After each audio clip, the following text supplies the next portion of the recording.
Bueno, la Shibert, hemos llegado a una de nuestras sesiones preferidas. Hoy, estrenándose, traído a ustedes por Walmart.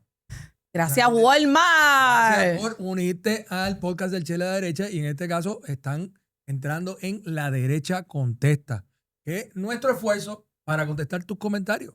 Vamos a ver algunos de ellos. Producción, vamos a ver esos comentarios. Ricardo Benítez. Cuando confunden ayudas como el WIC y las llamadas socialistas en un término erróneo, son bondades del capitalismo y el libre mercado. No hay un sistema más bondadoso que el capitalismo. Ricardo Benítez, si te estuviera de frente, te daba un beso. Ricardo vio la luz. Bendecido seas. Amén. El mensaje está llegando. Dios te cuide de verdad. Una persona que lee. Qué bonito. Vamos al próximo. Ameli Rivera, felicitaciones en su podcast 50. Gracias por brindarnos información tan valiosa. Espero que siga con ese pensamiento y no dejarse manipular por nadie. Podcast como el Che de la Derecha y En Desacuerdo me encantan. Gracias, Cameli. Qué bella. Amén. Gracias Cameli. por la sintonía. De seguro o es de Pepino o estudió en el colegio de Mayagüez. Obligado. Una de las dos. Debe ser fan de los Celtics. Gracias, Cameli. Ada Rivera, lo apoyo. Ocasio Cortés, que la desenmascaran, que decía que es del Bronx, se hizo víctima y es de un sitio exclusivo de Georgetown. Vean el video de Benny Johnson. La que viaja en avión privado. Ada Rivera, yo vi eso de Benny Johnson y tienes toda la razón. Alejandro Ocasio tiene una narrativa de que ella es una bartender del Bronx. Pues resulta que han buscado sus orígenes y eso está en veremos, lo estamos investigando, igual que le dijimos del golpe de estado de Biden. Esto se lo vamos a seguir informando. Y, by the way, una que tenemos pendiente, acaba de salir la jefa de Seguridad Nacional de Estados Unidos, Tulsi Gabbard, a decir que la evidencia de Rusia y Trump era totalmente falsa y fabricada por el expresidente Obama. Esa la vamos a mirar. Se lo dije lo de Biden y el autogolpe y que firmaron indultos y un montón de cosas sin él saberlo y me dijeron loco en ese momento. Resultó que era cierto. Lo vimos al principio de este programa. Ahora se los estoy diciendo con la evidencia fabricada de Rusia. Vamos al próximo. Carlos Rodríguez, una colonia. Esto fue en el debate de Alejandro García Padilla y Vanessa Santo Domingo sobre si Puerto Rico. Ese episodio estuvo tan tranquilo. Sobre si Puerto Rico es o no es una colonia. Pues Carlos Rodríguez nos comenta: una colonia que tiene más derechos que los propios estados de la metrópoli. Como es radical quiebra, mientras los propios estados de la metrópoli no pueden emitir deuda exenta en la metrópoli, no pagar contribuciones sobre ingresos en la metrópoli, cobrar aranceles en una frontera insular como el esquema de árbitros de vehículos. Si el ELA es una colonia y 3 puntitos. Carlos Rodríguez yo creo que es más populete que Pablo José, porque está feliz con la colonia, como este servidor. Que mientras no me quiten la colonia y la papeleta, ahí estaremos. Próximo comentario. No me solidarizo, pero continúa con el próximo comentario. God's Blood. Esto es un troll. Yo no soy fanático de los troles, pero todas las universidades en Puerto Rico son de izquierda. En eso estamos de acuerdo. No todas. Esta idea de que solo es la UPR es una locura. Yo estudié en la Inter y todos los profesores eran de izquierda. Dejen de atacar a la UPR. Esa es la única universidad que realmente da la esperanza y muchos pobres de poder estudiar. La UPR solo necesita un cambio interno para que no todos los profesores sean de izquierda. Eso es todo. Pues Transformación necesita la UPR. Podemos estar de acuerdo en ciertas cosas que dijiste ahí. Me gustaría más que dijeras tu nombre porque los troles para mí, por eso yo no estoy en Twitter o X, como se llama hoy día. Pero de acuerdo en lo que dijiste sobre que la mayoría de las universidades y los profesores son de izquierda. Próximo comentario. Marta Rosario. Che, te felicito por este episodio. Es agradable ver jóvenes con valores y valientes defendiendo sus creencias. ¡Te dio, joven! No, porque ese fue el episodio que vino Jan y... Ok, yo ya sabía. El ingeniero Rodríguez me encanta porque explica con términos sencillos. Adelante con tu podcast. Éxito. Marta, gracias. Gracias, Marta. Estoy seguro que estás hablando de joven con lo de Jan. Y Jorge... Marta es de pepino obligado. Es joven, pero aprovecho para mandarle mi saludo a Jorge Rodríguez de Lille, que está cogiendo más palo que Shaquille O'Neal cuando jugaba, porque se atrevió a meterle caña al conejo. Saludos, Jorge, aquí te apoyamos, aquí tienes unos amigos. Vamos al próximo. Ofelia Otero, saludos a todos, especialmente a Jorge, que lo conocí hace un tiempo y soy de una de sus más fervientes defensoras en Facebook. Tranquila, todos fuimos de izquierda en algún momento de nuestras vidas. Normal, cariño. Luego vimos la luz. Yo fui hace como 20 años atrás que desperté. Ofelia, yo fui funcionario del Colegio del Pipa, así que corazón contigo. Nos pasa todo, que si la música, que si las universidades, los profesores te dejan engañar y después el bombardeo. Llegas a ese primer pago de hipoteca, esa primera línea de crédito si tienes negocio y entiendes por qué ser conservador es lo correcto. Próximo comentario. De Pebble 79, me muero con la cara del Che con Nation. Saludos a Nation, el ayatola boricua. Nation va a volver al programa Tenemos y que esta vez juntarnos. le vamos a tener, Lo vi vamos a tener límites de participación porque si no estamos 2 horas. Que me deje hablar. El estadista más rajatabla y anti-Bad Bunny que conocemos, Jesús Nation. ¿Y queda algún comentario por ahí? Marta Rosario. Gracias, Che, por este junte. Ya Marta Muy había bueno y comenzado. entretenido, pero dejen de hablar a la diva, please. Ahí está, se los dije. Un regaño para culminar esta sección de La Derecha Contesta, traído a ustedes por Walmart. Muchísimas gracias y nos vemos en la próxima sección de La Derecha Contesta. Gracias. Saludos, mis amigos, y bienvenidos nuevamente al Che de la Derecha, su podcast conservador favorito de Puerto Rico, Latinoamérica y el mundo. Qué bueno que nos sintonizan de nuevo. Gracias, honrados por su apoyo, por sus comentarios, por sus likes, por su share. De verdad, gracias. Gracias por sintonizarnos. Los números siguen subiendo. Estamos muy agradecidos de eso. Hoy tengo aquí, había estado debidamente excusada trabajando con el socialismo. Ay, no. La diva de la derecha, Laisha. ¡Seguinos! Saludos, Che. Gracias por esa introducción tan imprudente que nadie te preguntó. Yo estaba abrazando el capitalismo. Así que, ¿verdad? Fue una pena no haber estado con Vanessa y con Orville, uno de mis podcasts favoritos. Hiciste falta. Sí, pero nada. Muy bueno. Aquí estamos bailando en la casa del trompo en News PR. Estamos aquí nuevamente desde la plataforma News PR, que nos ha acogido aquí en su bello estudio en Santurce. Gracias a News PR. Estamos ampliando nuestro mensaje para que nos llegue a más gente. Muy orgullosos de estar aquí. Hoy tenemos un invitado que ya mismo vamos a presentar de lujo para un tema que es el número 1 en las encuestas, en su corazón y en su bolsillo, la energía. Pero ya mismo vamos con nuestros invitados. Primero, quiero empezar con un videíto de los míos para seguir esparciendo el mensaje. Vamos al mensaje, vamos al video.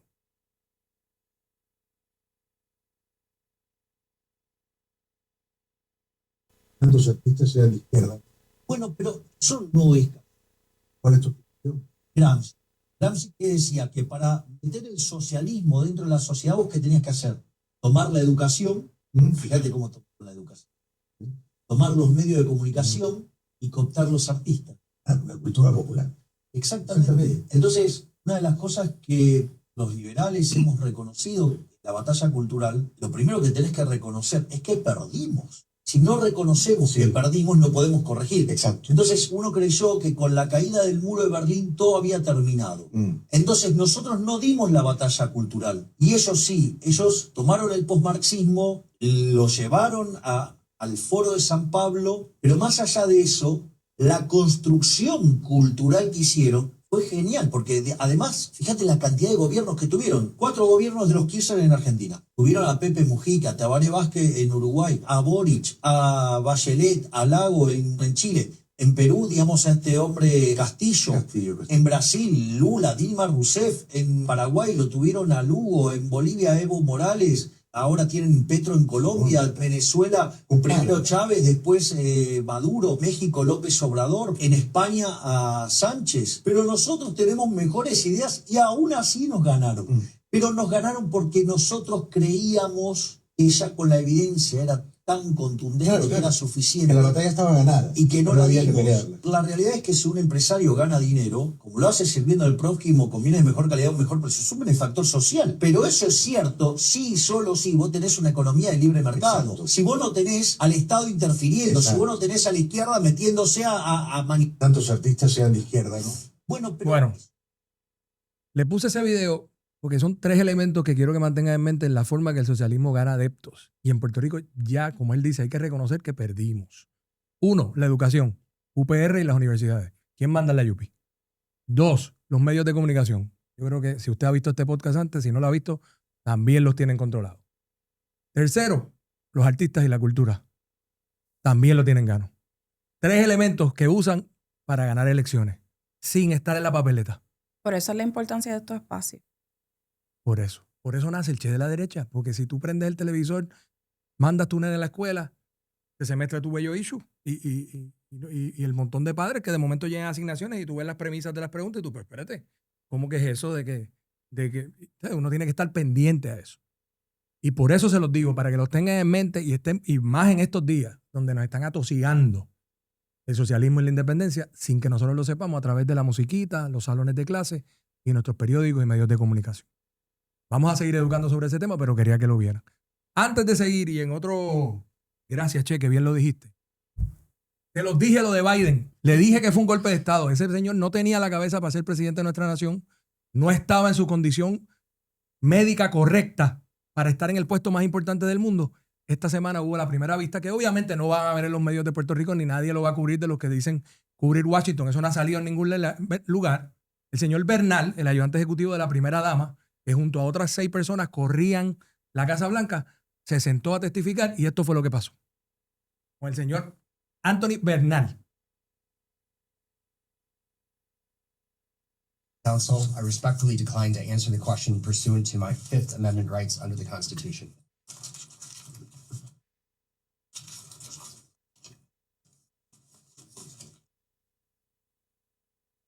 Thank you. We're going to go off the record real quick.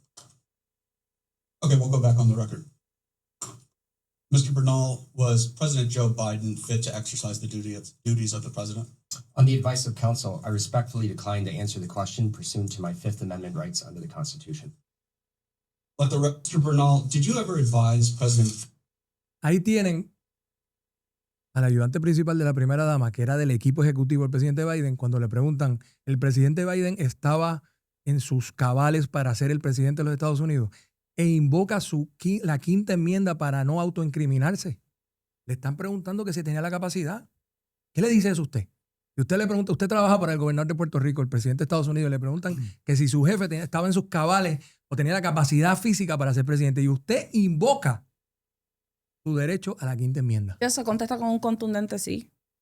Que lo dijimos. Bastante sencillo. Y aquí nadie lo ha cubierto, que es lo más que quiero enfatizar. Ya eso pasó. Es lo más que quiero enfatizar. Se lo dijimos. Te dicen locos, te dicen derechistas, te dicen que la nueva derecha son unos bravucones. Se lo dijimos, nadie los cubre. Si llega a ser el que está ahora, que de hecho le salieron unas manchitas en las manos y en los pies, están haciendo todo un issue de que él tiene una condición que las venas no le están fluyendo al presidente Trump. De eso le están cubriendo, pero le están dando todo. Y esto no lo cubren. Esa es la importancia de estos podcasts. Para que podamos hablar y poner sobre la mesa todos los temas, no algunos, selectivamente como hacen con la izquierda y todo el favoritismo que le tienen. Y por eso nosotros tenemos que batallarlo y por eso está el Che de la derecha. Bueno, vamos con nuestro invitado de hoy. Voy a dejar a la diva para su debida presentación. Hoy tenemos un invitado de lujo. Como Che dijo, el tema que nos atañe, yo creo que desde el 2017 es el tema número 1 en todas las encuestas. Así que nosotros más que agradecidos por aceptar la invitación. Aquí tenemos al ingeniero Justo González, quien por 29 años le sirvió bien a este país en la Autoridad de Energía Eléctrica. Gracias por estar aquí. Bienvenido. Muchas gracias, Leisha. Muchas gracias, Che. Me encanta este formato. Y a todos los seguidores de Che de la derecha, de verdad que esto está formidable y quiero extenderle un saludo. Vengo desde Juana Díaz, ciudad de reyes, poetas, del Maví criollo, y le añadimos los bacalaitos para hacer el combo completo. Estábamos hablando que de mis lugares favoritos en el mundo, la cocina de Yaneli en Juana Díaz. Excelente, la recomiendo. Sí. ¿Cuál es el plato favorito de ustedes allí? Bueno, ellos hacen allí unos chuletones de cordero. Eso yo comí. Excelente. Eso yo comí. Eso es clase A. Me lo recomendaron. Sí. Y lo hacen con mofongo, con lo que quieras. La cocina de Yanelí en Manadía. Sí. Bueno, pues Gente tenemos humilde, una chévere. expedición para ahí, te avisamos justo para que una. Avíseme que yo los acompaño. Pues justo, ¿verdad? Como mencioné, por 29 años estuve en la Autoridad de Energía Eléctrica, pero en mi research de su trasfondo, yo creo que usted ha estado al frente de la autoridad en unos puntos bien neurálgicos de esa corporación, luego del paso del huracán María, lo que fue Villa Verde. Así que queremos un poco dentro de esa experiencia que usted tuvo entrar en esos momentos históricos de la corporación. Pero siempre le preguntamos a nuestros invitados, ¿quién es Justo González? Mira, Justo González es un padre de familia y ahora soy abuelo. Pues tengo mi nietecito. Y ¡qué bendición! Ahora, ¿verdad? Como decimos, un abuelito lucido. Qué sí, mi esposa Carmen, ¿verdad? Y yo nos sentimos bien orgullosos ahora que tenemos a ese nietecito. Soy padre de 4 hijos. Tengo 4 hijos, entre ellos unos gemelos, ¿verdad? Tengo el mayor, Luis Gabriel. Tengo a Roxanne González. Tengo por ahí a Justin y a Georgie, que son gemelos. Okay. Ya tienen 30 años. Los gemelos son los menores, ¿verdad? Entonces ya tengo un nietecito. Sí, qué bien. Pues teníamos un bajón de nietos. Entonces, pues también, pues soy ingeniero mecánico. Tengo un minor en potencia también. y toda mi experiencia en potencia, desde termodinámica hasta potencia eléctrica. Tengo mucha experiencia en todo lo que es aspectos industriales. Sí. Entonces trabajé por 29 años, casi 30 años en la Autoridad de Energía Eléctrica. Comencé en las centrales termoeléctricas, en la central de Aguirre. Comencé desde ingeniero de turno. Hacía turno, estuve 10 años trabajando turnos rotativos, 7 a 3, 3 a 11, 11 a 7. Y encargado después estuve como jefe de operaciones. Estuve cerca, ¿verdad? Cercano, ahí 17, más o menos 17 años en la posición de jefe de operaciones. Ocupé cargos en la autoridad después de eso, ¿verdad? Con la experiencia que tenía, porque estuve envuelto en muchos comités de búsqueda, de investigación, research, búsqueda de distintos combustibles, ¿verdad? Buscando alternativas en el futuro para la Autoridad de Energía Eléctrica. Y estuve también, ¿verdad? Como director de planificación en el 2012. Estuve como director asociado. Estuve después, en el 2017, director de generación. Luego pasé a ser director ejecutivo de la autoridad en medio del huracán María, en el levantamiento del sistema eléctrico de Puerto Rico. Y de ahí, ¿verdad? Estuve también como lo que se conocía como la persona a cargo o director de todas las operaciones de la empresa. Cuando llegó Walter Higgins, él se dedicó a la parte administrativa y yo me dediqué a correr toda la operación y a continuar el levantamiento del sistema eléctrico en Puerto Rico. O sea que me tocaron unas facetas que eran, ¿verdad? Sumamente neurálgicas. Había unos puntos, por ejemplo, en el 2012 tuve que trabajar con los desarrollos de proyectos de energía renovable aquí en Puerto Rico, de los sistemas que son las plantas solares, las plantas, ¿verdad? De paneles fotovoltaicos, por mencionarte, las que hay en el sur de Puerto Rico, aquí en el área de Carolina, ¿verdad? Que está distintos proyectos. Me tocó a mí como enlace de la Autoridad de Energía Eléctrica y como director atender todos esos asuntos para que esos proyectos se llevaran a cabo, inclusive los proyectos que son eólicos, tanto como el de Pattern Energy, que está allí en el área sur de Puerto Rico, que son los molinos de viento. Sí, correcto. Sí, en el área de Santa Isabel, y también el que está en Punta Lima. Es Nahuabo. Ese es Nahuabo, es correcto. Entonces, pues, y encargarme de levantar el sistema eléctrico, de atender la emergencia de Irma y María, porque fueron 2 emergencias corridas. Eso es correcto. Sí, en todas las veces que había un huracán en Puerto Rico, desde el huracán Georges, perdóname, vamos a ir un poco más, del huracán Hugo, yo nunca pasé un huracán en mi hogar. Todos los huracanes, yo preparaba mi hogar y me iba a la central.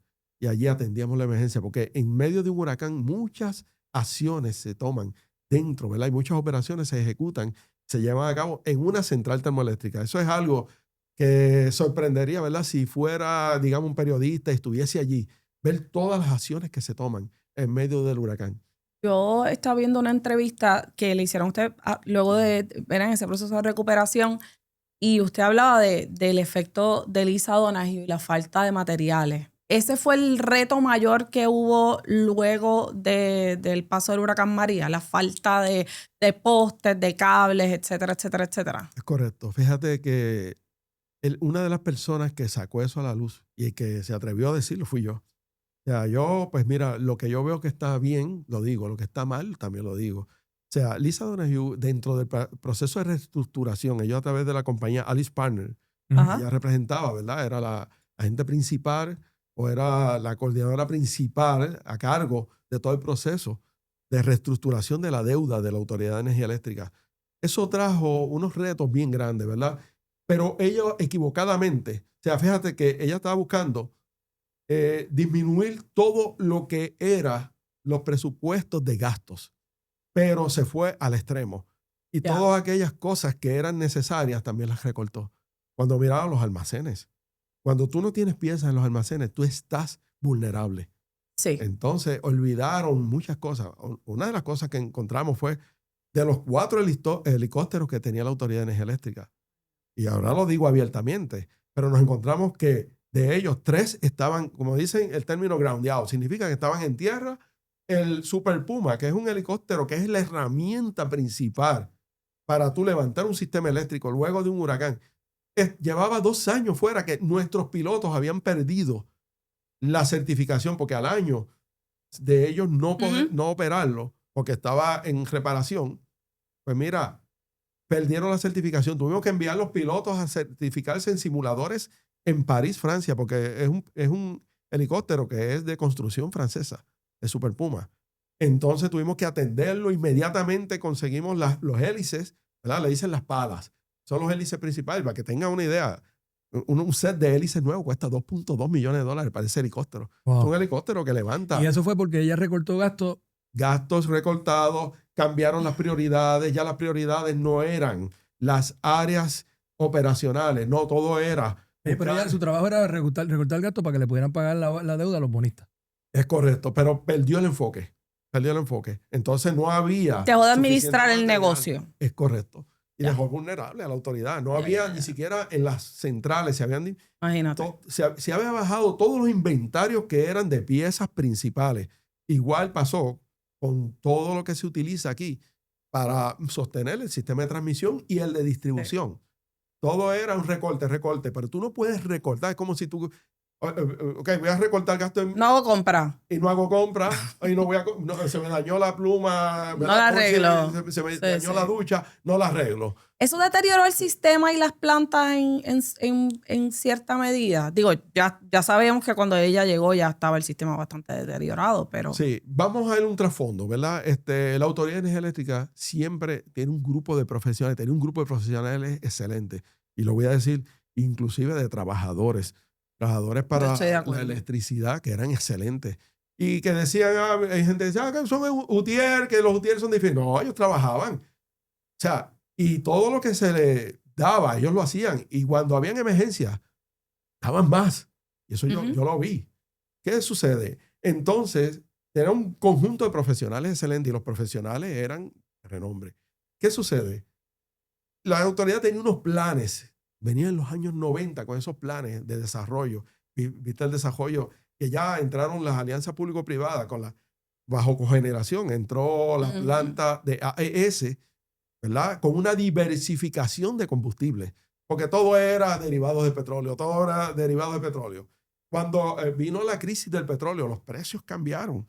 Y eran sujetos a la volatilidad y la especulación de precios a nivel internacional, y eso afectaba directamente, porque había un acople entre el precio del combustible y el precio de la electricidad en Puerto Rico. Ya. Por el ajuste de combustible, que es un pass-through, es pasado directamente al pueblo. O sea, porque la autoridad, pues, tú me compras los limones y yo te hago la limonada. Ese es el aspecto, ¿verdad?, que ellos operaban, donde el pueblo pagaba el combustible y la autoridad hacía la transformación a la electricidad y se lo servía a los hogares. Y ese es el concepto, ¿verdad? Pero estábamos sujetos y amajados al precio del petróleo. Entonces empieza la diversificación. Ahí viste el carbón que da Puerto Rico. Y por más que sea que habla en contra del carbón, el proceso que el proceso que se estableció era un proceso aceptado por la EPA. Ya. Porque tenían sus sistemas. Eso en el caso de AES, que produce energía con carbón. Con carbón, pero su sistema... Y es la más barata, correcto. Sí, es la más barata actualmente, porque el carbón es sumamente barato. Entonces, estamos hablando que ellos la producen alrededor de, en algunos momentos, 3.5 centavos, hasta 5 centavos, más o menos las fluctuaciones. Puede que en algún momento sea un poquito más. Y es constante, distinto a renovable. Es bien, o sea, es bastante constante, no tiene una volatilidad. Como el petróleo, exacto. Y eso es importante para los que nos están viendo, porque el sistema, usted les puede explicar, necesita constancia, porque esos flujos le hacen daño al sistema. Yo lo he escuchado decir como una crítica a renovables, que por eso siempre hay que tener otras energías que sean constantes. Crear los balances. Para bregar con los balances de eólica y solar. Sí. Entonces, en aquella época entró también la planta ecoeléctrica con el gas natural. Fíjate, ahí cuando explota el gas natural, en una ocasión, o sea, se estaba moviendo el gas natural a nivel global. Fíjate que, ¿por qué? Porque se estaba buscando alternativas al petróleo, porque los precios del petróleo seguían aumentando y entonces estábamos sujetos a una electricidad, a una potencia sumamente alta. Y tú ves que el precio de la gasolina subía, inmediatamente el precio de la electricidad también subía. Y así es el componente. Y al día presente, que nosotros en el siglo XXI estemos quemando el destilado número 6 de todas las destilaciones del petróleo, de los procesos de petróleo de refinería, el destilado número 6, que se conoce como el Bunker C, es el que se utiliza. Y mira, cuando yo te enseñara un vaso de Bunker C, tú te quedarías sorprendido. Eso parece brea. Y tiene componentes como asfalteno, tiene vanadio, tiene níquel, tiene metales pesados, más tiene azufre. O sea, y unos componentes altos que se fueron regulando. Hubo sí unos movimientos en Puerto Rico que fueron regulando todos esos parámetros. Y la EPA fue regulando hasta que lo llevó al día presente 0.5% de azufre. Pero tiene 0.5% de azufre. Es caro y malo para el ambiente. Malo, malísimo. Fíjate que estas plantas, cuando llevamos en términos anuales, emiten millones de toneladas. Miles de toneladas. Cada tonelada son 2,000 libras. Miles de toneladas de emisiones que contienen derivados del azufre. Dióxido, ahí vamos a ver los óxidos de azufre. Por ejemplo, si tú tienes SO3, que es trióxido de azufre, lo juntas con el H2O y te forma H2SO4, que es ácido sulfúrico. Ahí tienes componente que te produce la lluvia ácida. Entonces tienes otro componente que son NOx, tienes otros componentes que son, ¿verdad?, derivados de vanadio. Y el vanadio es un acelerador para que se produzca los óxidos de azufre. Y es un acelerador, porque forma un pentóxido de vanadio que acelera. Es un catalizador para que todas esas formaciones de emisiones peligrosas se produzcan. Y al día presente todavía estamos quemando eso. ¿Por qué? Hubo un movimiento que iba hacia el gas natural y lo llevaba, y tengo que resaltarlo aquí, don Miguel Cordero en los años 90. Llevaba un plan completo. Desde los 90 se estaba hablando del gas natural. Desde los 90 y se venía hablando de gasoductos. ¿Ok? ¿Por qué? Fíjate que en Estados Unidos el modelo de negocio, en Estados Unidos tú no ves que se utiliza el propano en ningún lugar. En Puerto Rico utiliza el propano en pequeños tanques. Hemos visto todos los accidentes que han sucedido. El propano, y ¿verdad? Eso es un issue de la isla. Lo hablan todo el tiempo. Ese es mi issue. Otro accidente más, otro accidente más. Quiere decir, ¿verdad?, que no vamos a usar propano. No, es que el propano es altamente peligroso porque es más pesado que el aire. Su densidad hace que si yo suelto el propano aquí, inmediatamente se va al suelo. Usted dice un planteamiento ahí del gas natural desde los 90, que fue detenido tanto en los 90 como más tarde, como por ejemplo Villaverde, detenido por grupos ambientales. Que escuchen bien lo que han logrado. Esos grupos ambientalistas que iban y protestaban y pararon esos proyectos, lo que lograron es que estemos quemando el peor. Estemos respirando. Mira, Alex Delgado. ¿Y dónde están ahora? Ajá, Alex Delgado tiene una frase que le enviamos saludos. Tiene una frase, me recuerdo, ¿no?, en un contexto de que se oponen a todo y no dan soluciones. Pues decía, pues mira, se pusieron a Waste to Energy, se pusieron a Villaverde, se pusieron a Gasoducto del Sur, y en lo que estamos respirando es veneno, pero no los ves protestando porque está bien feo dormir sin abanico. Eso es parte del cartel del petróleo. Yo fui parte y fui víctima de lo de Waste to Energy. Yo estuve ayudando a la gente que quería hacer Waste to Energy en Puerto Rico. ¿Y dónde está el ingeniero que se me opuso? ¿Dónde estás hoy día? ¿Dónde estás hoy, ingeniero? ¿Dónde estás hoy? ¿Dónde estás oponiéndote a la quema de petróleo? Estás desaparecida, guisando del petróleo. Fíjate de la situación.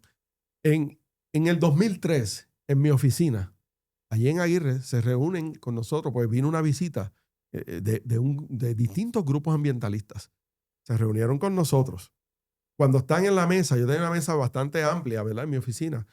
Entonces, allí, cuando están ubicados, nos dicen, oigan, ¿por qué ustedes no se mueven al gas natural? Que a nivel internacional todo se está moviendo y salen ya del petróleo. Gente, porque se propuso. Y yo dije, mira, ¿verdad? Y momento, la Autoridad de Energía Eléctrica empieza a moverse porque también la autoridad ya venía con sus planes y empieza el desarrollo, ¿verdad?, hacia el gas natural.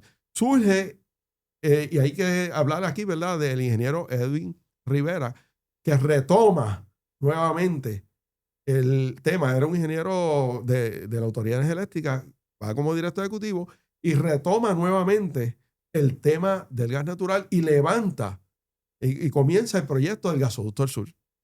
¿Okay? Empieza. Ese proyecto se desarrolló, yo diría, cerca de un 65, un 70%, donde tú veías las líneas, se contrataron los mejores soldadores de Puerto Rico. Se prepararon soldadores. La línea se hizo no con el estándar que exige la ingeniería, se hizo con el estándar puertorriqueño, sobrepasó el estándar de la ingeniería. Era por encima, con más seguridad, para evitar, ¿verdad?, cualquier problema de accidente, cualquier cosa que tanto había en especulación que podía, porque se demonizó, empezó a demonizarse el gas natural, se empezó a llamar el tubo de la muerte. ¿Okay? Pues no, mira, ellos poniendo eslogan, La izquierda poniendo eslogan son unos duros. Son bien Las playas son del efectivos. pueblo. Ellos son unos duracos en eso. Ahora cualquier Yo no me voy de contrato aquí, aparece el lo que término nos pasó a leonino. Hawái. Leonino. Todo contrato Ajá. es leonino. Si hace un Sí. contrato, mira, los contratos de combustible en Puerto Rico, sea para la Autoridad de Energía Eléctrica, sea en empresa privada, vamos a hablar de la Autoridad de Energía Eléctrica, eran contratos que eran altamente millonarios. El manejo del combustible en Puerto Rico en aquella época pasaba sobre 1.5 billones de dólares. O sea, entonces todo contrato que se hacían contratos a corto plazo, ¿verdad? Se le llamaba a largo plazo un contrato de 2 años. ¿Por qué? Sí. Porque había volatilidad en los precios. Ingeniero, que yo se le dije buscaba que siempre. analizamos al principio, y perdone que le interrumpa, al principio del programa. La educación, los medios y los artistas. Esos son los medios. Los contratos leoninos son parte de la Pero también- agenda que ellos llevan. Pero yo quiero hacer la pregunta, y perdóname, Laisha, que, No, que- sí, que tienen adelante. que estar haciendo todos los seguidores de este podcast. ¿Por qué tenemos una energía tan cara y de tan mala calidad, a su juicio? Ok. Dado las circunstancias. Primero, se detienen todos los proyectos que iban para abrir infraestructura a nuevos combustibles en Puerto Rico, especialmente el gas natural. Se detuvieron. Cuando se detiene se refiere a Villaverde, el gasoducto del sur. Correcto. Ok. El gasoducto del sur, Vía Verde, que se estableció luego del gasoducto Todo del el sur. sur, sí. Sí, entonces fíjate que Vía Verde abría la puerta. Si tú enlazabas el gasoducto del sur, que venía desde el área de, usando el tanque de ecoeléctrica, o sea, desde el área de Peñuela, Ujú. donde está el tanque de ecoeléctrica, que es un tanque que es equivalente a 42 millones de galones equivalentes de gas natural. Acuérdense que ahí el gas natural está en forma líquida, porque está criogénico. Ujú. Menos 260 grados Fahrenheit, altamente frío, sin calor, ¿verdad? Entonces, está en forma líquida. Ese tanque tiene una capacidad de 42 millones. Pues tenía capacidad no tan solamente para proveer para Ecoeléctrica, sino para proveer para Costa Azul, la central Costa Azul, que pertenece a Autoridad de Energía Eléctrica. Ujú. Y se transformó la central de Costa Azul y ahora mismo está quemando, está produciendo, usando gas natural. Pero entonces Aguirre estaba desprovista. Pues se iba a hacer ese gasoducto hacia Aguirre y se llegó a construir un 70%. Uno estuvo altamente costosos porque eran bajo un diseño.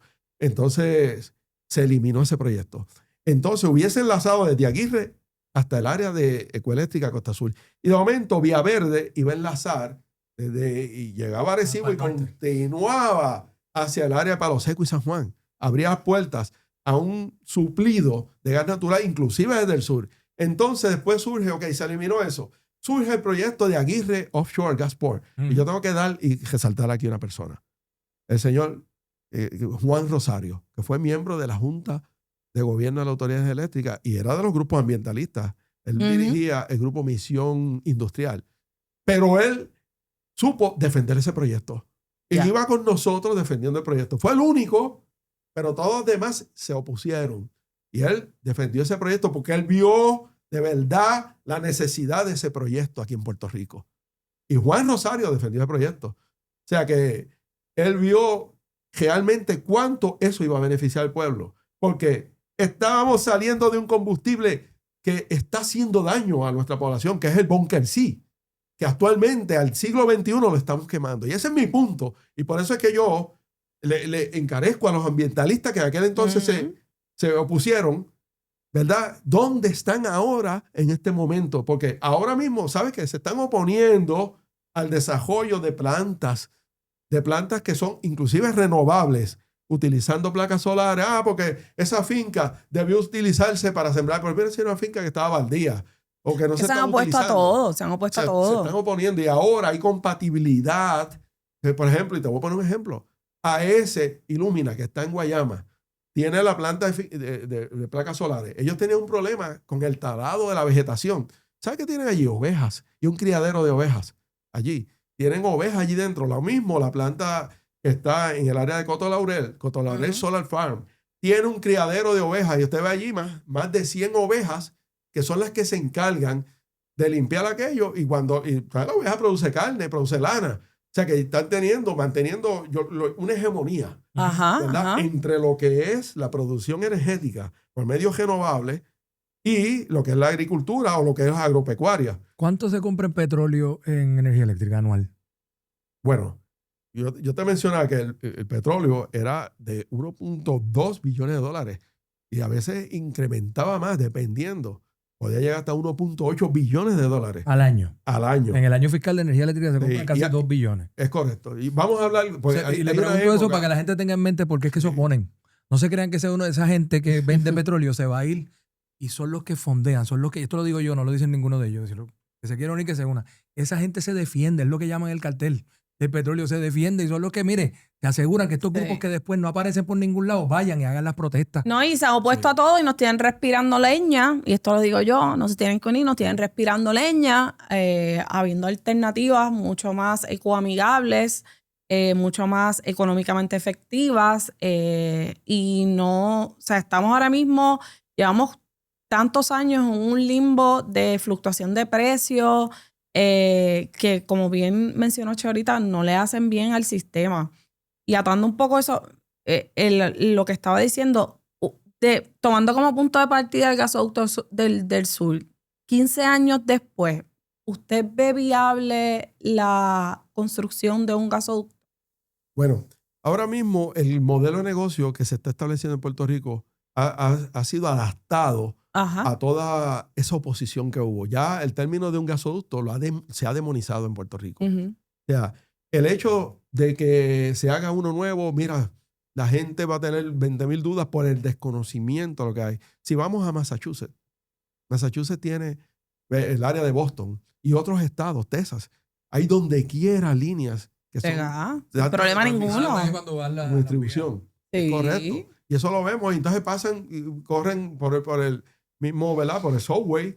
Usted ve líneas que corren, ahí corren líneas de queroseno, distintos tipos de líneas. Y ellos se montan en el subway lo más tranquilo, van a Estados Unidos lo más tranquilo, ¿verdad? Y gozan de toda esa infraestructura. Yo digo, gozan de todo, una calidad de vida diferente a la que nosotros tenemos en Puerto Rico. Porque decir ahora mismo que hay calidad de vida en Puerto Rico, ¿verdad? Con un asunto de un sistema eléctrico que a cada rato se va. ¿Sabe? En blue sky condition, en condiciones de cielo azul, apagarse la isla, eso es decir mucho. En el pasado, el apagarse la isla se daba cuando había un evento. ¿Sabe? Había un evento atmosférico, se apagaba la isla. La última vez que se apagó, que fue blue sky condition, fue un fallo, pero hubo una lluvia bien fuerte, hubo un rayo que cayó en una línea, no se debió haber apagado, pero pasó en el 2016 y fue un breaker que falló en el área de la Central Aguirre. Ahí se apagó el sistema, ¿verdad? Fue la última vez que se apagó autoridad, aparte de lo que fue el huracán María, porque en Irma, le tengo que decir, se apagaron unas áreas, pero no dejamos apagar el huracán, no dejamos apagar el sistema eléctrico. Ok, mira esto, y yo me sorprendo ver empleados de la autoridad que tienen grupos a través de las redes sociales que me atacan cuando yo he sido el defensor más grande de ellos. Donde quiera que voy, los resalto, ¿verdad? Porque yo resalto aquel que trabaja. Y las personas que trabajan de la autoridad energética, yo resalto. Pero ellos me atacan porque yo digo que el gas natural viene a sustituir y es mejor combustible que el petróleo. El gas natural, para que lo sepan y busquen información, busquen el índice de Henry Hub ahora mismo. Está alrededor de $3 por megabitU. ¿Qué pone eso? Vean cuánto está produciendo Ecoeléctrica y Costa Sur, que están utilizando gas natural actualmente. Y hay otras unidades, como es San Juan 5 y 6. ¿De qué forma? Y voy a hablar del modelo, ¿verdad? Están produciendo, en caso de Ecoeléctrica, 5 centavos, 6 centavos el costo del kilovatio hora para que genera después, ¿verdad? O sea, van a decir Luma, coge esa energía, la transfiere al pueblo, se la cobra al pueblo. O sea, si todos fuéramos en gas natural completo, los precios estarían mucho más bajos y podía absorber muchos cambios que se necesitan. Y no somos víctimas de esas fluctuaciones. Ajá. Los empleados de energía eléctrica lo critican a usted por favorecer el gas natural porque ellos quieren que sigamos con petróleo. Bueno, eso es lo que no entiendo por qué están criticando. Porque vi una persona que es de las que está en las redes pero y me atacó directamente y me sacó del aspecto político que Justo González, que si cogió Juan Nadie, que si cogió una pela, pues así dicen. ¿Sabe? Mira, estos son procesos democráticos, eso es otra cosa. Yo estoy hablando de energía, no estoy hablando de política. ¿Sabe? Y estoy hablando y sé lo que estoy diciendo, pues yo viví la energía. No es lo mismo una persona que lo único que sabe de energía es poner una batería a un juguete. No, yo viví viendo 230.000 voltios, operando sistemas de 230.000 voltios en los patios de interruptores de las centrales. Yo soy de los planteros, porque muchos son de oficina y no saben lo que hacen en las plantas, pero yo sé lo que se hace en una planta. Y por eso es que yo hablo con esta autoridad.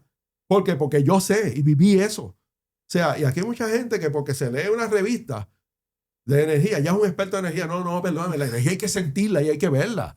Ok, vamos a estipular que el gas natural es el paso correcto. En la ruta. Como ahora lo que están haciendo para atacarlo es atacando al mensajero. Es Al mensaje, correcto. a New Fortress. ¿Cómo llega New Fortress a Puerto Rico? Mira, New Fortress llegó en un momento dado. Nosotros estamos buscando alternativas. Si ustedes buscan en el periódico El Nuevo Día, bueno, no puedo recordar la fecha, había salido un momento dado. Vamos a decir, uno de los periódicos aquí en Puerto Rico, pues los que enseñaron varios, ¿ok? Había salido un plan que habíamos presentado en aquel entonces, yo como director ejecutivo. Había salido un plan. Estábamos buscando ya el reemplazo del petróleo. Estamos buscando la diversificación. Por ejemplo, yo creo en la energía renovable, pero yo creo en la energía renovable diversificada. No poner todos los huevos a canasta en sistemas fotovoltaicos. Eso es una utopía, de que 100% solar, eso es una utopía. No, de acuerdo. Necesita una diversificación. Ok, combinar eólicos, fotovoltaicos, otros nuevos sistemas, pero que estén probados. No estamos en Puerto Rico para hacer experimentos. Puerto Rico no es un laboratorio. Un laboratorio es para traer cosas probadas, porque nuestro sistema es un sistema standalone. Es un sistema solo, que no estamos unidos por líneas interestatales. Somos solos, solitos. Lo que se produce es lo que se consume. Y eso mantiene un balance en la calidad, que es la frecuencia y el voltaje. Entonces, ¿qué sucede? Pues la diversificación ofrece eso. Ahora mismo, decir, ok, voy a ir a 100% gas natural, lo podemos hacer, porque la ingeniería permite todo. Pero ¿a cuánto va a costar el kilovatio hora? Ahí va. Ajá, Porque, ok, yo voy a instalar sistemas fotovoltaicos, todos. Sistemas eólicos, todos, ok. Cuando tengo la noche, pues ¿saben algo? El sistema eólico se comporta igual en Puerto Rico como el sistema fotovoltaico. Cuando se detiene el sol, el viento se aguanta. Solamente en algunas áreas altas es que se ve una brisita que llega. Se detiene el viento. Entonces, si no tiene esa generación, entonces, ¿qué vamos a hacer? Almacenarla. ¿Cuánto cuesta almacenar cerca, ahora mismo, un equivalente para sostener 3 gigavatios en Puerto Rico, sostenerlos durante 10 a 12 horas en lo que vuelve a salir el sol? O sea, ¿cuánto cuesta eso? Pero entonces, dentro de este plan de diversificación, ¿cómo entra New Fortress a la ecuación? Ok. Ahí estábamos buscando, ¿verdad? Los desarrollos de gas natural. En un momento dado, la compañía que estaba en Puerto Rico supliendo gas natural se llamaba Gas Natural Fenosa. Es ahora Naturgy, que están en el puerto de Ecoeléctrica. Ellos son los dueños del terminal. Ecoeléctrica administra y opera, vamos a decir, opera el terminal. Así es como trabaja. Entonces, en una ocasión nosotros negociamos el precio del gas natural para Costa Azul, que en el 2017 hicimos una excelente negociación. No, ¿verdad? Hay que decir las cosas reales como son. Hicimos una excelente negociación y nos salió bien la negociación a favor del pueblo de Puerto Rico. ¿Ok? Para proveerle el gas natural a Costa Azul. Pues entonces, en una ocasión yo estaba hablando con los directivos. Mira acá, yo estoy buscando una manera de cómo llevar. Tenemos un ciclo combinado que es el repowering de San Juan, la unidad 5 y 6. Y ya, no tan solamente yo, otros directores ejecutivos habían pensado eso. O sea, de la administración presente y de otra administración que estaban. O sea, habían pensado eso. Yo no estoy trayendo nada nuevo. Yo soy realista. Claro. Yo no estoy trayendo nada nuevo. Pero yo sé que es necesario porque pues, los precios del gas natural son más bajos y más estables. Entonces, traemos eso y dice, mira, nosotros pudiésemos ver en un futuro si podemos llevar eso. Y yo digo, pues miren, tomen la iniciativa. Hagan algo. De momento pasaron unos meses y de momento aparece la compañía New Fortress. Aparecen y de momento dice, nosotros tenemos un modelo de negocio para ganar. Ellos aparecen con una solución. Con una solución. Ok. Fíjate que yo estoy hablando con Gas Natural Fenosa. Ya. Cuando eso se habló en una mesa, pues ya quedó ahí. De momento pasa lo del huracán y en un momento después del huracán entra New Fortress.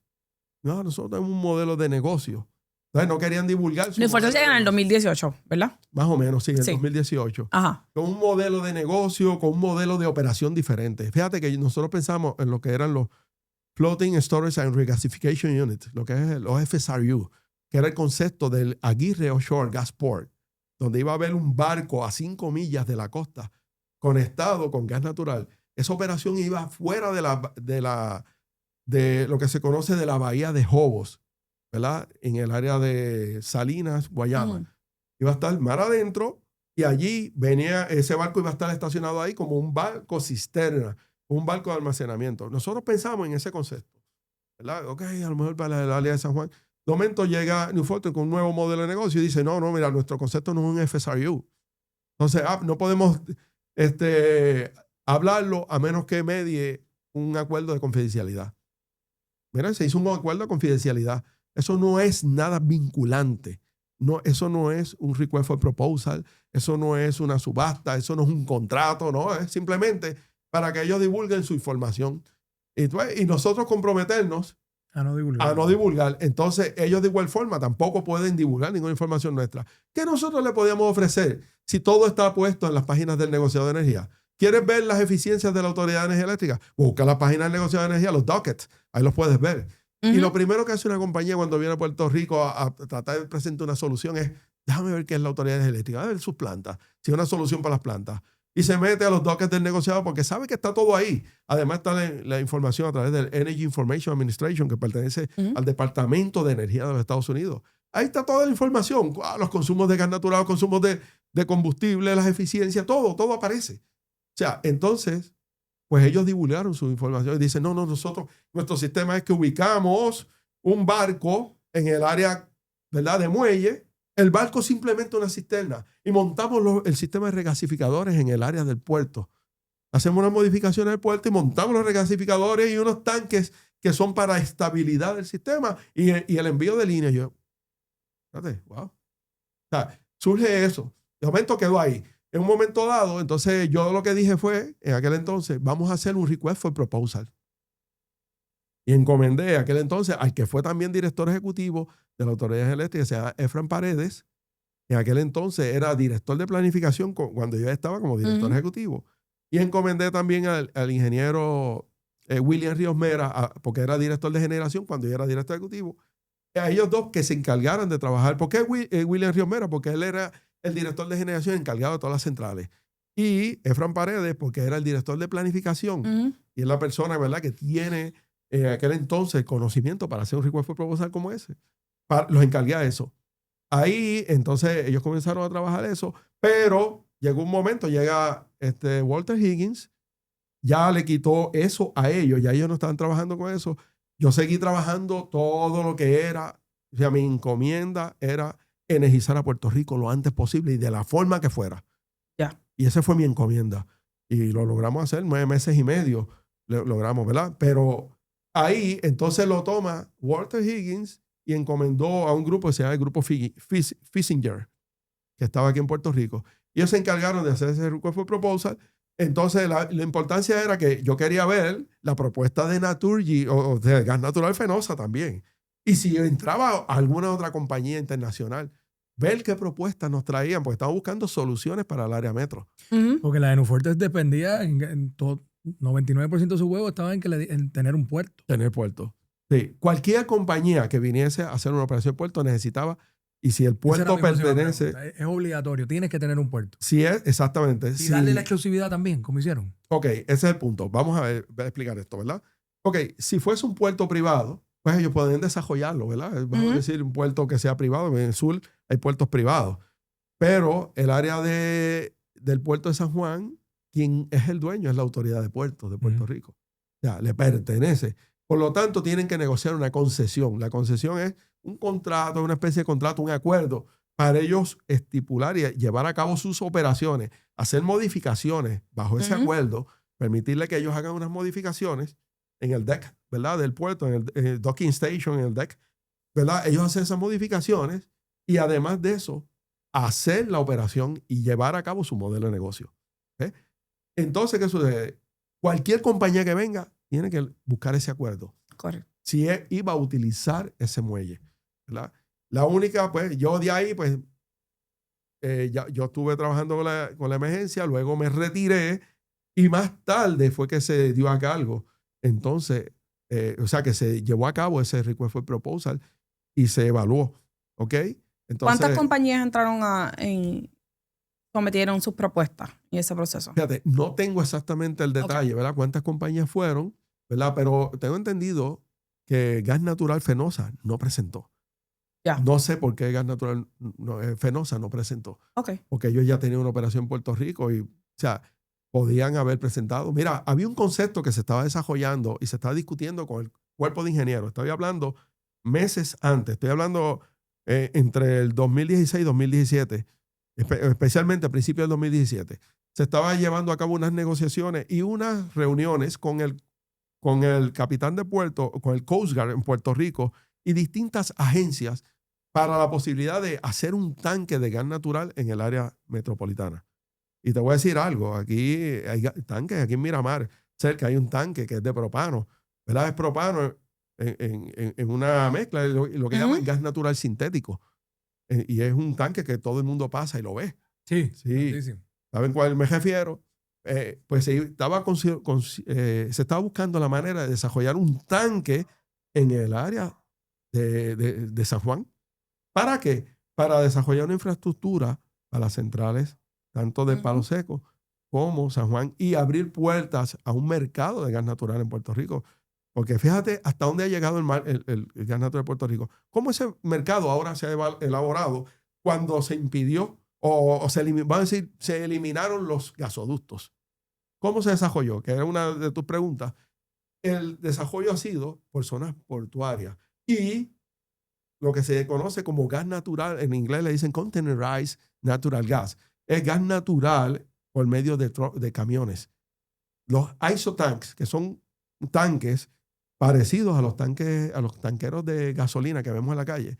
Un camión con un tanque bien parecido. El camión de gasolina por lo general es de 10,000 galones. Aquí los isotanks son de 11.5. Van a decir 11,500 galones. Pero ese gas natural va en forma líquida. No va en forma de gas. Eso no es un tanque de gas como tal, ¿verdad? En esa forma. A pesar de que es gas natural, va en forma líquida. Ese isotank es un termo.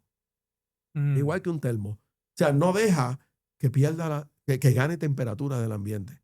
Va a menos 260 grados. Entonces, ellos lo están transportando y hay un negocio que se está levantando en Puerto Rico.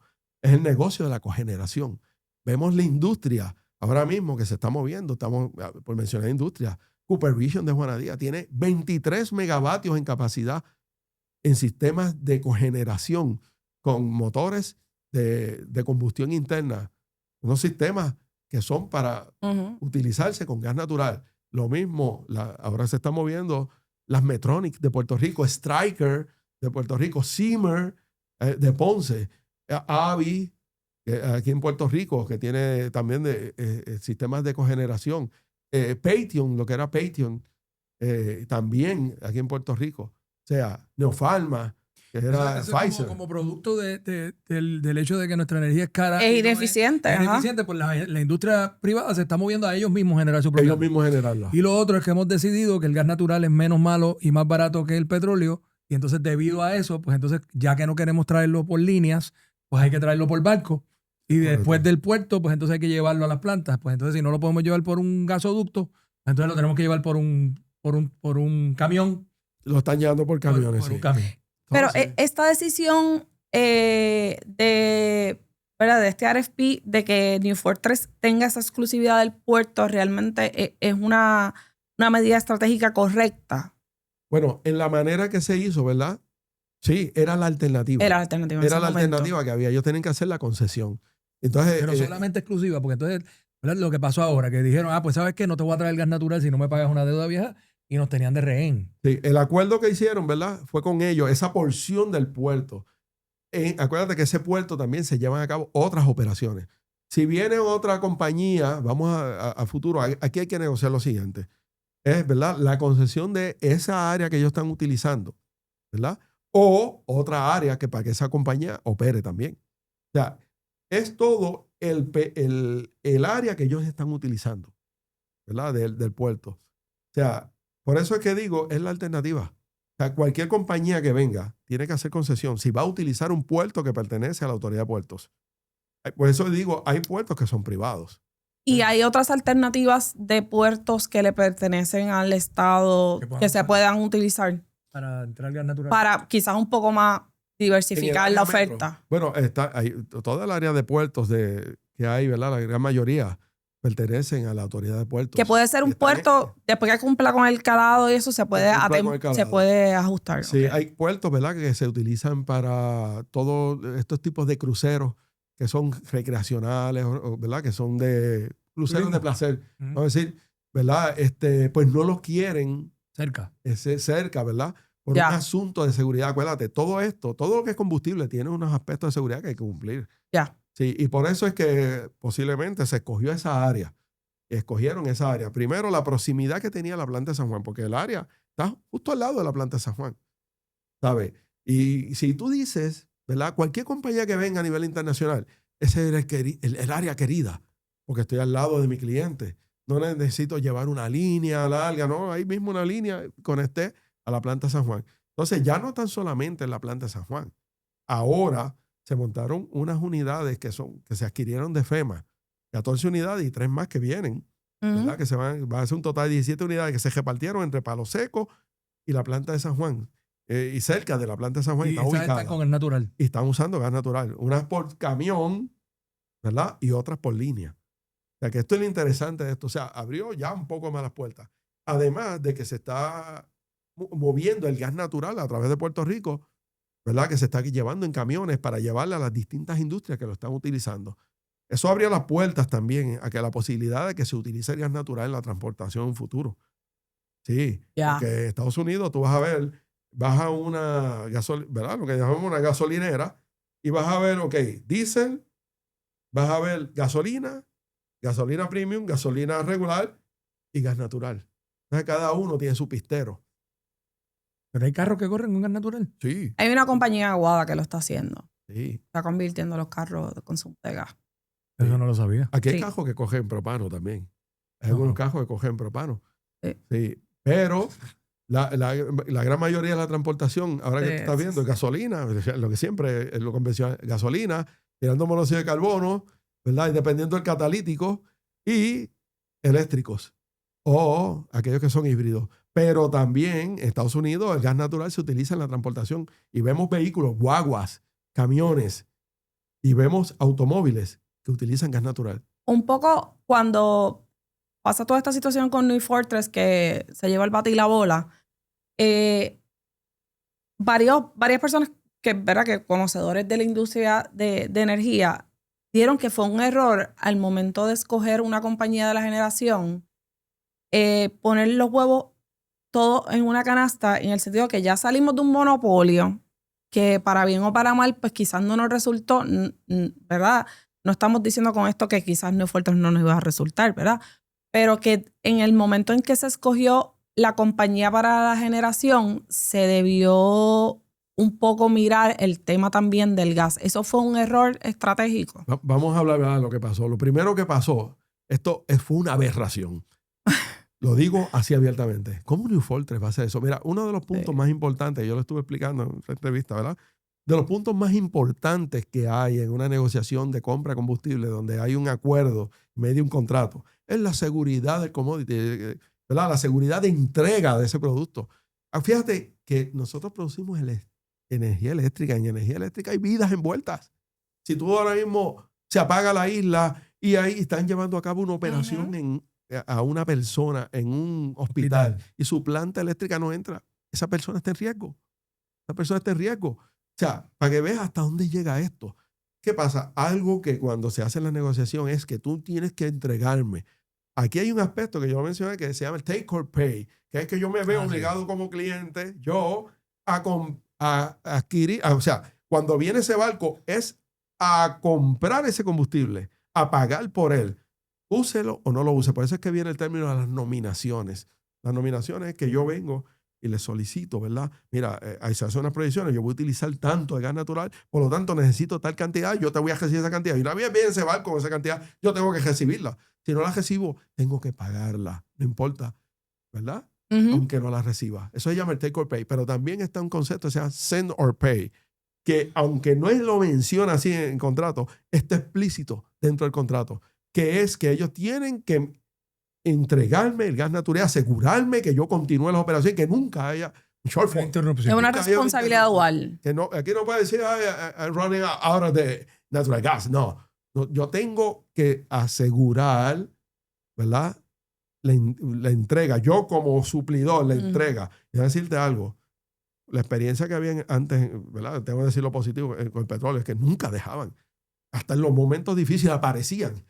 Si tenían que coger un barco que iba a mitad de mar y hacer lo que llaman un lightning, allí en medio del océano, lo hacían. Un lightning es que hace una transferencia a una barcaza. Lo detenían ahí, hacían la transferencia y nos enviaban. Ok, esto me sorprendió. Esto no debió haber pasado. New Fortress falló grandemente aquí.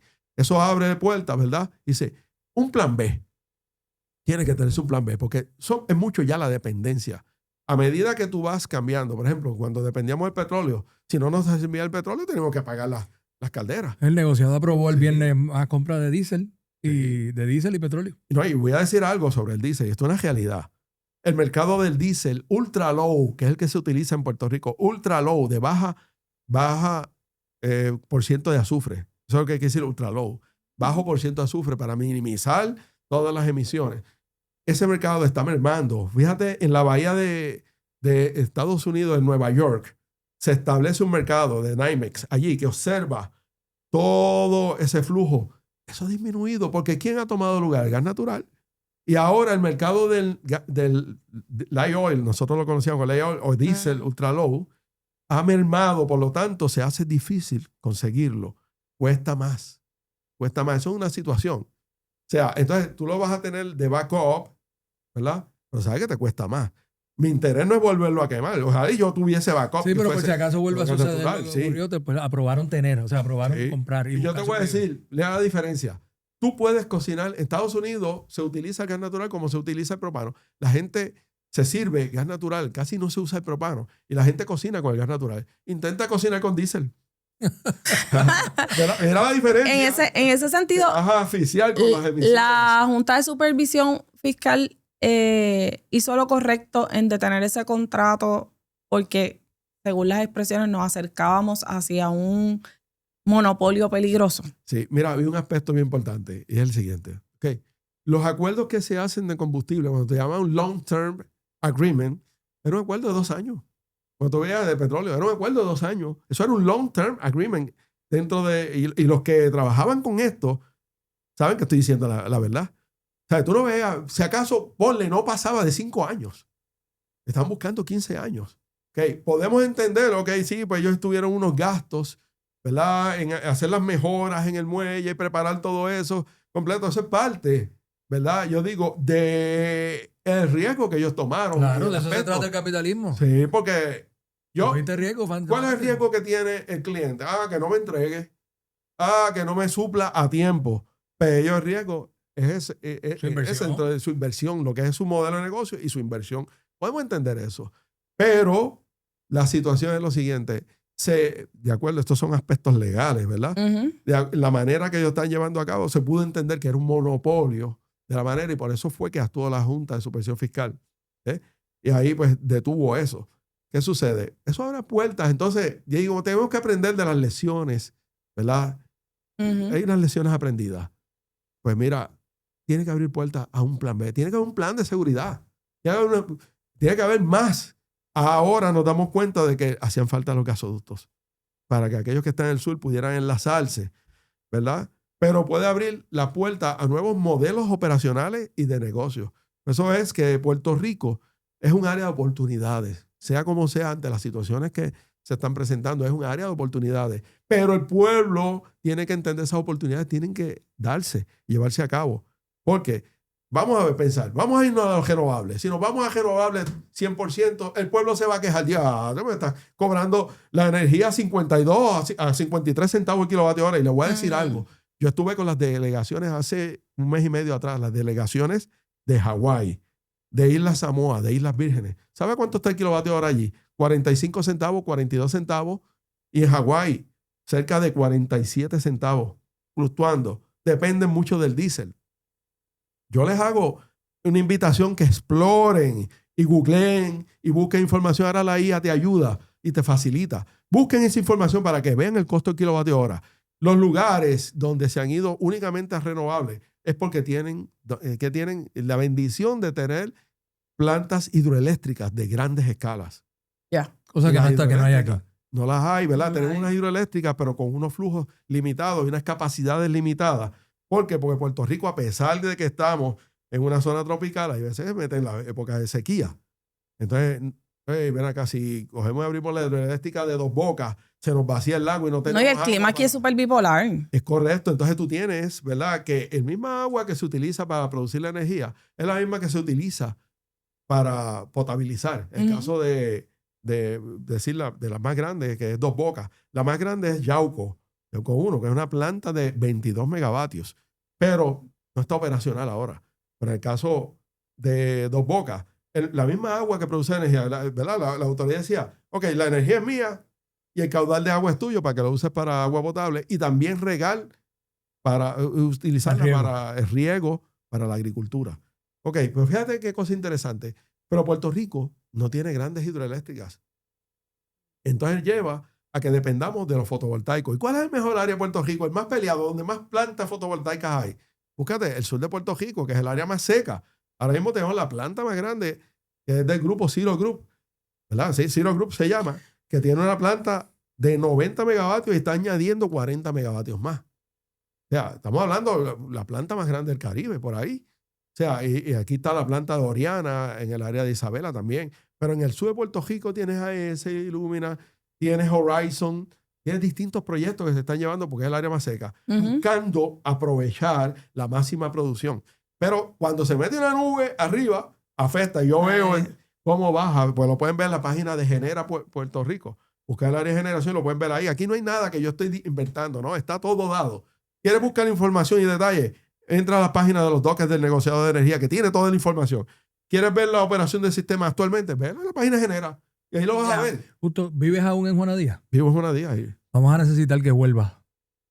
Y no vuelvas por una línea del gasoducto, vuelves por el expreso, porque se nos ha acabado el tiempo hoy. Y este tema te necesitamos para una parte 2. Así que Gracias por educar, gracias de por verdad. venir, gracias por educar. Se nota tu conocimiento, un placer conocerte.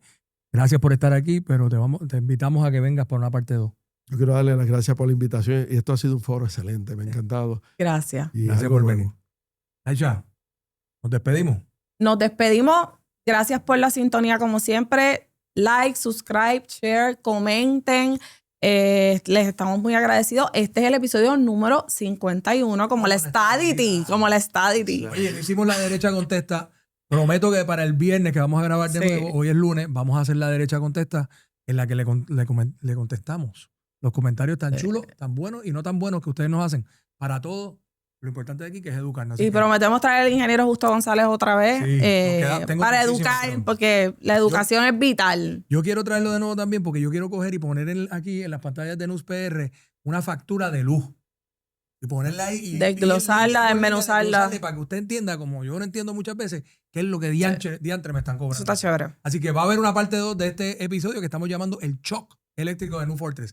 Muchísimas gracias. Gracias, like, share, subscribe. Y gracias por- edúquense, por favor, que el que no conoce su historia está condenado a repetirla. Miren, nos pasó con el gasoducto. Ahí lo tienen. Gracias por sintonizar. Nos vemos en la próxima su episodio de El Che de la Derecha. Nos vemos. Gracias.